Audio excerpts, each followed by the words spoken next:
Hi guys, আজকে আমি এই ভিডিওতে তোমাদের বলবো কি কি খাবার তোমরা খালি পেটে খেলে তোমরা তোমাদের ওয়েটকে গেইন করতে পারবে। তো চলো ভিডিওটা সম্পূর্ণ দেখো। সকালে খালি পেটে তোমাদেরকে সেই সব খাবারগুলো খেতে হবে যে খাবারে প্রচুর পরিমাণে ক্যালোরি, ফ্যাট এবং প্রোটিন থাকবে। তো চলো সেগুলো তোমাদেরকে লিস্ট বাই লিস্ট আমি বলে দেই। উষ্ণ গরম দুধ এবং খেজুর। কিভাবে খাবেন? এক গ্লাস উষ্ণ গরম দুধ আর তার সাথে নেবেন 2 থেকে 3টি খেজুর। এতে প্রচুর ক্যালোরি থাকে যার জন্য আমাদের শরীর প্রচন্ড এনার্জি পায়। তারপর কলা এবং পিনাট বাটার। কিভাবে খাবেন? কটা করে খাবেন? দুটো কলা নেবেন এবং 1 থেকে 2 চামচ পিনাট বাটার নেবেন। এটা হচ্ছে ওজন বাড়ানোর ক্লাসিক কম্বো। আরো আছে ভেজানো বাদাম এবং কিশমিশ। কটা করে খাবেন বলে দেই। বাদাম আপনারা 6টা থেকে 8টা ভেজাতে পারেন এবং কিশমিশ 10টা থেকে 12টা ভেজাতে পারেন। এতে প্রচুর ফ্যাট আছে এবং মিনারেল। এরপরে যেটা আছে সেটা অনেকেই খেয়ে থাকে, চলুন তাও আমি একবার বলে দেই।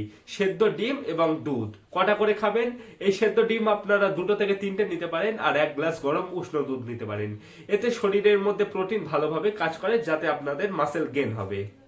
আমি যে যে খাবারের কথাগুলো বললাম এর মধ্যে সব কটা খাওয়ার দরকার নেই, 1 থেকে 2টো খাবার নিয়মিত খেয়ে চলুন আর তার সাথে একটু এক্সারসাইজ করুন, তাহলে আপনাদের ওয়েটের সাথে মাসেলও গেইন হবে।